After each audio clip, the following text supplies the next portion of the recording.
What would you do if every moment of your life was recorded through an implant in your brain, and when you died, it could be viewed by somebody to be spliced together, edited in any way they see fit, to be shown at your funeral?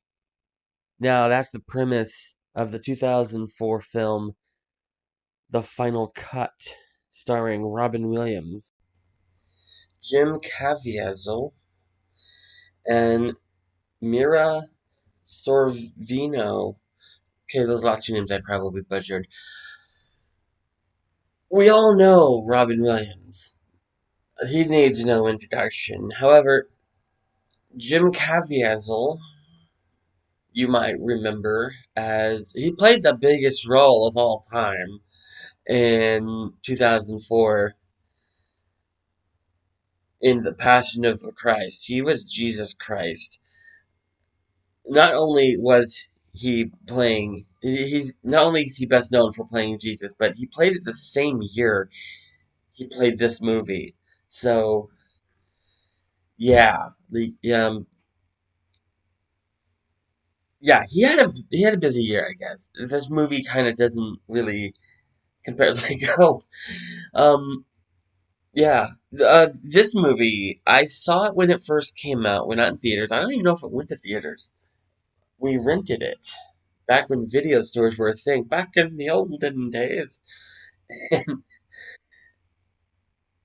and it kind of actually I'm looking at the Wikipedia. It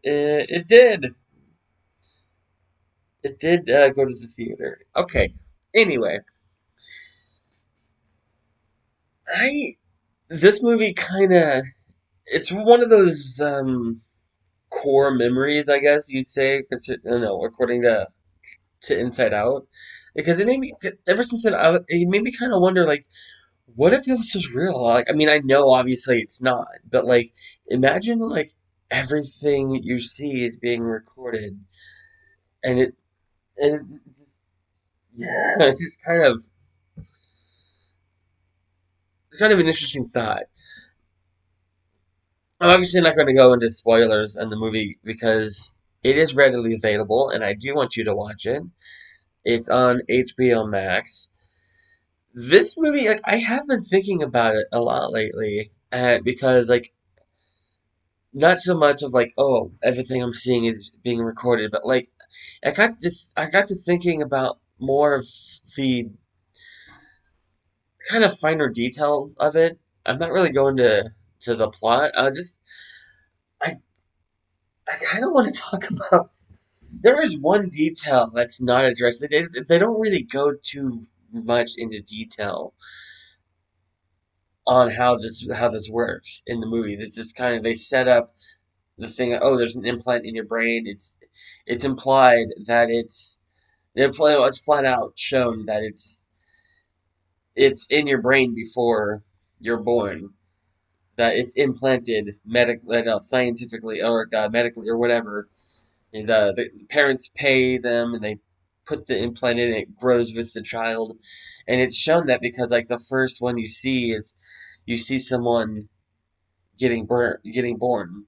Like you see the whole process from their eyes. So like it's already in their brain. So how does that work? But also like is the footage in 3D? Because is it being like is it recording out of one eye? Because if it's recording out of both eyes, then it has to be like a 3D. You'd have to watch it like with 3D glasses or something.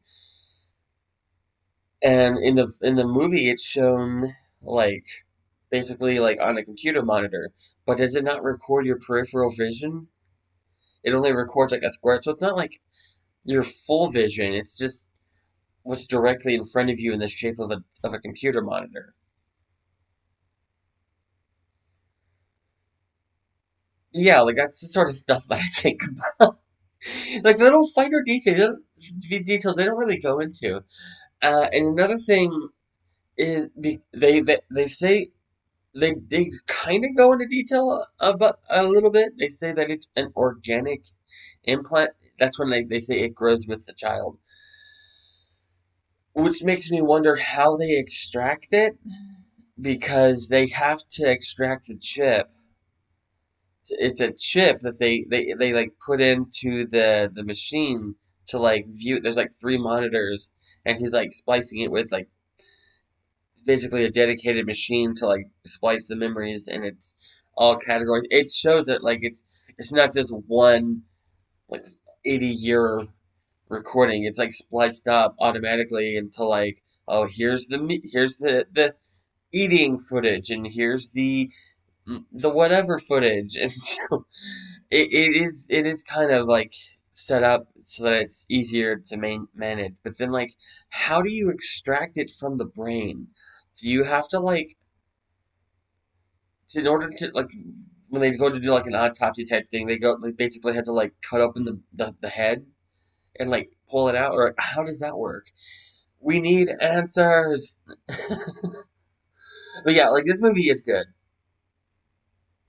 It's it as you can kind of tell by me by what I'm saying. It's kind of, it doesn't really go too big, too deep. It doesn't really run with the premise it sets up.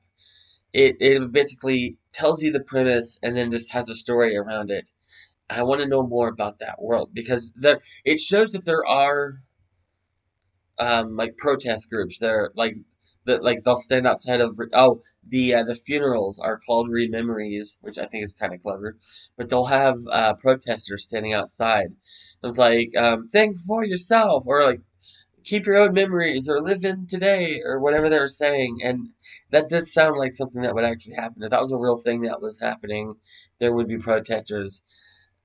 And as Robin Williams' character points out, like this was the person, well, not the person's choice because the parents made the choice, but like once they find out, like I don't know, really it's not the person's choice. You don't really have a choice in the matter because again, your parents made the choice.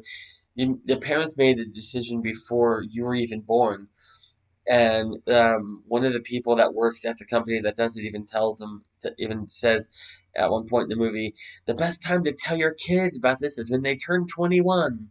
So like you become an adult, and oh yeah, your entire life up to this point has been recorded. And there is a group in there that, I guess this is kind of going into spoilers. They have a bunch of tattoos, and it's kind of like it's kind of addressed at some point. People are like, why do they have tattoos?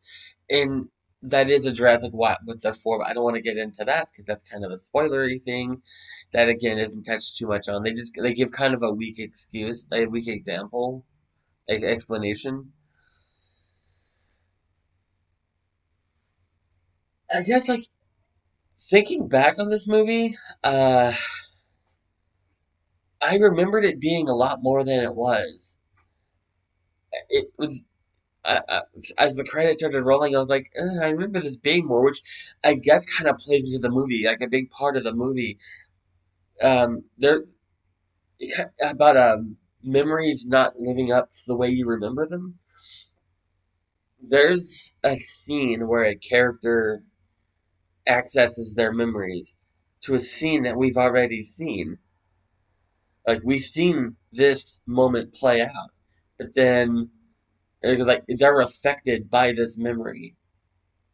It like, as they say in their own words, my whole life has been, my whole personality has been like formed around this moment, and so like we've seen it play out the way they remember it.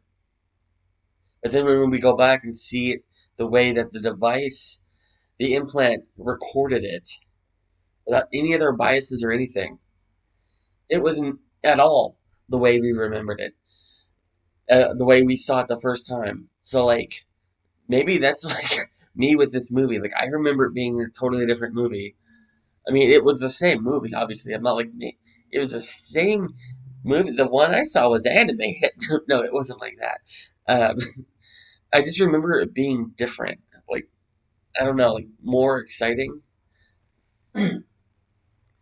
Like they don't really do a lot with the idea.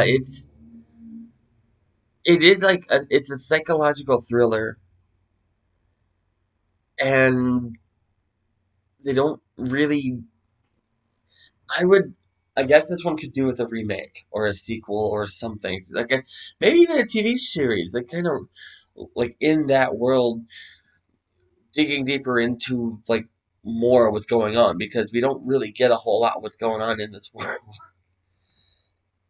And it's like I want to know more about this world and what's going on and like how long has this been going on? Because like one of the characters, like one of the first memories we see, Robin Williams' character edit, the guy passed away at 80, I think like 87 years old. And again, this movie came out in 2004. I don't know if it never gives a year. It doesn't say it's set now or in the future. But like the guy is 87, which in 2004 would have been, I don't even want to try to guess, but it was a long time ago. And if it was implanted before he was born, that means that like they had the technology to do that way back then. So yeah, I want to know more about this world. Like there's a lot of stuff they just kind of casually throw out there. Like, oh yeah, like it'd be like if there was a movie that's like, oh yeah, we have dragons. Anyway, want some coffee? Yeah, that it's no. I don't want. I mean, yes, I want coffee, but tell me about the dragons. Don't just gloss over it. There is so much going on that like it's not explained, and I still think it's a very creative movie. I don't know if it's based on anything though. Like I don't see anywhere that like oh it's based on a novel by Michael Crichton or something. Like, he does nanotech, this sort of stuff. So like his novels, like I wonder if they made Prey because I remember I read the book Prey by Michael Crichton. I'd love to see that as a movie. But anyway, this movie it's good. It could have been a lot better. Robin Williams, as always, amazing. He can do comedy. He could do comedy and drama equally.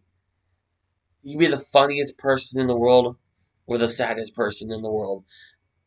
And he could do everything. There's nothing he couldn't have done. And this is another example of him doing drama like very well. There's a lot of comedians I can't imagine doing drama well.